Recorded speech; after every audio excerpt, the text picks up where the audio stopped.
Počkej, Kuba nám musí říct nějakou hlášku, já ho točím.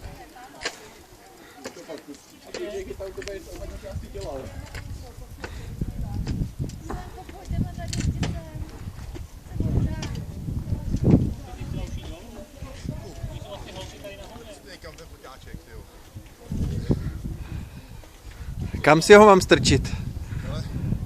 Tohle jako někdo někdy vyjel? Já nikdy.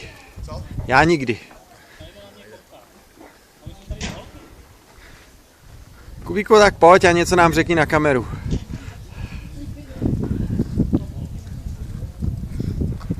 Jaký to bylo, když jsi dolez až sem na Dvoračky?